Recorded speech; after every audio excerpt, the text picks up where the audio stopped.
दृष्टि IAS class notes polity for UPSC. इसमें हम लोग राष्ट्रपति पढ़ रहे थे। राष्ट्रपति में पीछे के लेक्चर्स हमने किए हैं। आज हम आर्टिकल 59 से देखेंगे कि क्या भी क्लास में पढ़ाया गया है। सेवा शर्तें 59 में वर्णित हैं। इसमें कहा गया है कि लोकसभा का जो एमपी होगा, ठीक है, या राज्यसभा का जो एमपी होगा, या एमएलए या एमएलसी, राष्ट्रपति पद का उम्मीदवार बन सकता है। ठीक है, कौन कौन? लोकसभा का एमपी, राज्यसभा का एमपी, या एमएलए या एमएलसी। बिना किराए का आवास मिलता है। अहर्ताई की भी बात है इसमें, तो बिना किराए का आवास मिलता है इनको, किनको? राष्ट्रपति को। और इसमें राष्ट्रपति की उपलब्धि, भत्ते और विशेषाधिकार वर्णित किया गया। उपलब्धि का मतलब होता है कि पद को सुशोभित करना। तो यहाँ पे इसका वेतन डायरेक्ट नहीं लिखा है, उपलब्धि वर्ड से लिखा हुआ है। उपलब्धियाँ में ही इसके वेतन आते हैं। इसको बिना किराए का आवास आता है, यानी कि राष्ट्रपति को बिना किराए का एक आवास यानी राष्ट्रपति भवन प्राप्त होगा। इनमें पद के दौरान कोई परिवर्तन नहीं होगा। किस में? ना तो उसकी उपलब्धि में कोई परिवर्तन होगा, यानी कि ना तो सैलरी में, ना ही आवास में, ना ही विशेषाधिकार में। पद पे रहने के दौरान कोई परिवर्तन नहीं होगा। ठीक है, संसद विधि बना सकती है इसके लिए, इनसे संबंधित। और वेतन लाभ जो है वो कितना मिलता है? 5 लाख मिलता है। और पेंशन वेतन का 50% जो है वो मिलता है। अब है आर्टिकल 60, शपथ की बात करता है आर्टिकल 60। इसमें राष्ट्रपति को जो है चीफ जस्टिस ऑफ इंडिया यानी कि सुप्रीम कोर्ट का मुख्य न्यायाधीश शपथ दिलाता है। कौन दिलाता है? चीफ जस्टिस ऑफ इंडिया शपथ दिलाता है, सुप्रीम कोर्ट का वरिष्ठतम जज। ठीक है, कह रहा है कि राष्ट्रपति ईश्वर की शपथ लेता है। राष्ट्रपति क्या करता है? ईश्वर की शपथ लेता है। वह संविधान व विधि का परीक्षण, संरक्षण और प्रतिरक्षण करेगा। क्या शपथ लेता है वो? कि वो क्या करेगा? संविधान की विधि का परीक्षण यानी कि नष्ट होने से बचाएगा, और प्रतिरक्षण यानी कि बाहरी आघातों से बचाएगा। जनता की सेवा और कल्याण के लिए वो निरत रहता है, यानी कि प्रयासरत रहता है। ठीक है, यहाँ पे नोट है कि राष्ट्रपति, उपराष्ट्रपति और राज्यपाल तीनों का शपथ तीसरी अनुसूची में वर्णित नहीं है। ठीक है, राष्ट्रपति का जो है वो आर्टिकल 60 के माध्यम से, 69 से उपराष्ट्रपति और 159 में राज्यपाल का वर्णित है। अब एक मेंस का क्वेश्चन है कि भारतीय संविधान में मूल संरचना के सिद्धांत के महत्व और सीमाओं पर प्रकाश डालिए। ये जो पीछे के क्वेश्चन है, पीछे के जो टॉपिक है उनसे रिलेटेड ये क्वेश्चन है। आगे देखते हैं। नेक्स्ट क्लास में बताया गया, ये जो क्लास नंबर है वो 33 है। इसमें कहा गया कि राष्ट्रपति 61 से पढ़ाया गया कि राष्ट्रपति को महाभियोग प्रक्रिया से संसद द्वारा हटाया जा सकता है। ये जो महाभियोग की प्रक्रिया है इसका स्रोत यूएसए है, और इसका जो आधार है वो संविधान का अतिक्रमण। ठीक है, संविधान के अतिक्रमण होने के आधार पर इसको हटाया जा सकता है। आर्टिकल 56 में वर्णित है। लेकिन ये जो अतिक्रमण शब्द है ये परिभाषित नहीं है।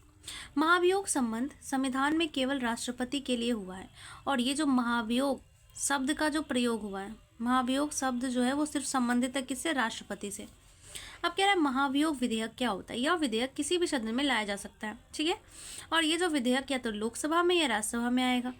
जो भी जिसमें भी आया, पहल करने के लिए कुल, जिस भी विधेयक में आएगा, यानी कि जैसे मान लो लोकसभा में एग्जाम्पल, तो पहल करने के लिए कुल सदस्यों का 1/4 जो है वो हस्ताक्षर होना जरूरी है।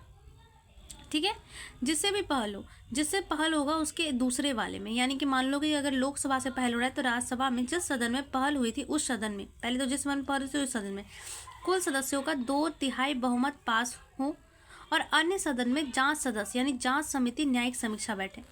कुल सदस्यों का 2/3 बहुमत पास होना चाहिए दूसरे वाले सदन में।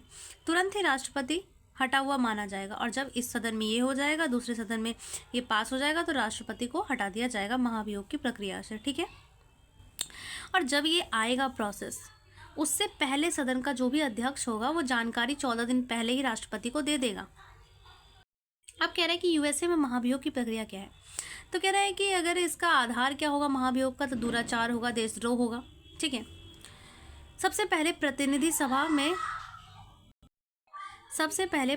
सभा में लाया जाएगा। ठीक है, जांच सदन जिसको कहेंगे, वो जो प्रतिनिधि सभा बनेगी वहाँ पे जांच समिति बैठेगी, और ये जांच समिति क्या करेगी? इसको साधारण बहुमत से पास करेगी। पास करने के बाद ये सीनेट में जाएगा, जहाँ इसे विशेष बहुमत से पास होना होगा। ठीक है, अभी तक किसके किसके प्रति लाया गया? निक्सन, जॉनसन, ठीक है, या क्लिंटन या ट्रम्प के प्रति लाया गया, लेकिन पास एक के लिए भी नहीं हुआ। यहाँ पे जाके कहीं ना कहीं या तो यहाँ अटक गया, यहाँ अटक गया है। ठीक है, अब है आर्टिकल 62 जो रिक्ति की बात करता है। ये जो आर्टिकल 62 है वो आकस्मिक रिक्ति की बात करता है, जिसमें मृत्यु, हटाना और इस्तीफा शामिल है। ठीक है, चुनाव रद्द की बात हो, यहाँ पे चुनाव रद्द भी हो सकता है। अब कई कारण हो सकते हैं ना कि आकस्मिक रिक्ति, मृत्यु हो जाए या हटा दिया जाए, इस्तीफा हो जाए, चुनाव रद्द हो जाए, ठीक है। तो जो भी स्थिति हो उसमें 6 महीने के अंदर चुनाव हो जाना चाहिए, ठीक है। और 5 वर्ष से पहले चुनाव हो जाना चाहिए। ये कहा गया दूसरी बात कि हर अगले 5 वर्ष से पहले चुनाव हो जाना चाहिए। इसको आर्टिकल 56 के साथ जोड़ के पढ़ा जाता है, क्योंकि इसमें कहा गया कि जब तक नया राष्ट्रपति नहीं बनता तब तक पुराना वाला ही कार्यरत रहेगा, ठीक है। कार्यवाहक राष्ट्रपति जो है वो आर्टिकल 65 में जो है, यही इसके जगह पे रिक्ति होगी तो कौन काम करेगा? कार्यवाहक राष्ट्रपति, जो आर्टिकल 65 में दिया गया है। वो मैक्स 6 मंथ तक काम कर सकता है। कौन बनेगा? उपराष्ट्रपति कार्यवाहक राष्ट्रपति के तौर पर काम कर सकता है। अगर उपराष्ट्रपति भी अनुपस्थित है तो CJI यानी चीफ जस्टिस ऑफ इंडिया इस पद पे आएगा। अगर वो भी नहीं है तो वरिष्ठतम जज आएगा, ठीक है। ये राष्ट्रपति उत्तराधिकार अधिनियम 1969 में ये बात कही गई। अब है आर्टिकल 17, राष्ट्रपति और उपराष्ट्रपति जो है ये राष्ट्रपति और उपराष्ट्रपति के उपबन संसद बना सकती है। कह रहा है कि राष्ट्रपति या उपराष्ट्रपति से संबंधित कोई भी उपबन संसद को ये पावर है कि वो बना सकती है, उसके वेतन संबंधित, उपलब्धि संबंधित, भत्ते संबंधित। आर्टिकल 71 राष्ट्रपति उपराष्ट्रपति के निर्वाचन विवाद की बात करता है। आर्टिकल जो 71 है वो राष्ट्रपति उपराष्ट्रपति के निर्वाचन के विवाद की बात करता है। आर्टिकल 71 का एक, निर्वाचन विवाद पर अंतिम शक्ति सुप्रीम कोर्ट की होगी। और आर्टिकल 71 का एक कहता है कि जो निर्वाचन विवाद होगा उसमें जो निर्णय सुप्रीम कोर्ट का है वो अंतिम निर्णय होगा।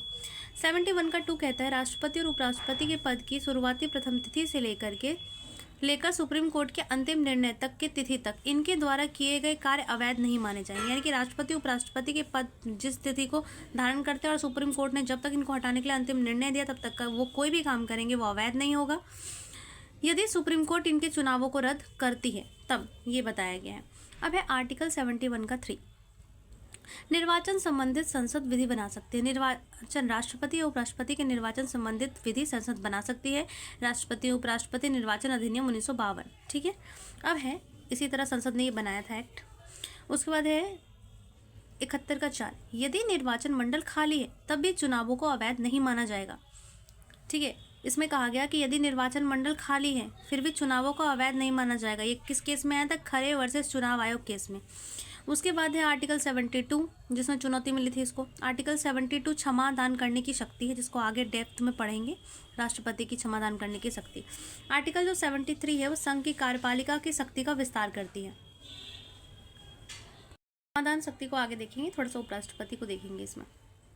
कह रहे उपराष्ट्रपति जो है वो आर्टिकल सबसे पहले 64 को देखते हैं। 63 में क्या है? भारत का एक राष्ट्रपति होगा। 64 कहता है उपराष्ट्रपति राज्यसभा का पदेन सभापति होगा, ठीक है। पदेन सभापति मतलब क्या होता है? अपने आप वो बन जाएगा, इसके लिए कोई चुनाव नहीं होगा। उपराष्ट्रपति राज्यसभा का सदस्य नहीं होता लेकिन पदेन सदस्य होता है, यानी कि सभापति होता है लेकिन सदस्य नहीं होता है। अब वोट एक केस में कर सकता है, एक में नहीं। सामान्य मत का अधिकार इसको नहीं है लेकिन निर्णायक मत ये कर सकता है, निर्णायक मत ये दे सकता है। अब कह रहे हैं 65, यहाँ पे 65 कहता है कि उपराष्ट्रपति कार्यवाहक राष्ट्रपति के रूप में कार्य करेगा। कब करेगा? जब आकस्मिक रिक्ति होगी। रिक्ति कैसे होगी? या हटाना, या निर्वाचन रद्द नहीं होना, निर्वाचन रद्द हो जाना, इस्तीफा या मृत्यु के टाइम पे। और एक और केस है इसमें अनुपस्थिति। अनुपस्थित यानी बीमार होना या अन्य कारण से अगर अनुपस्थित है तो जब तक राष्ट्रपति अनुपस्थित रहेगा तब तक उपराष्ट्रपति राष्ट्रपति का पद संभालेगा, लेकिन राष्ट्रपति के आते ही वो इस पद से हट जाएगा। यानी कि उपराष्ट्रपति करेगा पर राष्ट्रपति के आने के पहले वो पुनः उपराष्ट्रपति का कार्य करेगा। यानी कि क्या है? परमानेंट नहीं है, टेम्पररी है।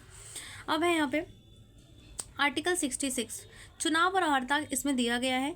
इसमें जो है चुनाव कैसा होता है उपराष्ट्रपति का? तो अप्रत्यक्ष चुनाव होता है, निर्वाचन मंडल के द्वारा होता है। ये 11वां संविधान संशोधन के द्वारा इसको जोड़ा गया। निर्वाचक मंडल के द्वारा इसका चुनाव होगा। लोकसभा राज्यसभा के सभी MP इसमें जो है भाग लेते हैं। 1961 से पहले उपराष्ट्रपति के चुनाव के लिए संयुक्त अधिवेशन द्वारा वोटिंग होती थी, लेकिन 11वां संविधान संशोधन करके निर्वाचन मंडल के द्वारा लोकसभा और राज्यसभा के सभी MP के लिए वोटिंग करते हैं। और क्या होगा? अनुपातिक प्रतिनिधित्व प्रणाली होगी, एकल संक्रमणीय मृत प्रणाली यूज होगा, गुप्त मतदान किया जाएगा, नोटा और दल बदल लागू नहीं किया जाएगा, और जनसंख्या का जो आधार होगा वो 1971 ही होगा। अर्हताएं: भारत का नागरिक होना चाहिए, लाभ के पद पर ना हो, 33 वर्ष की आयु पूरी कर चुका हो, राज्यसभा का सदस्य होने की अर्हता रखता हो। नेक्स्ट क्लास में आर्टिकल 67 देखेंगे। Thank you.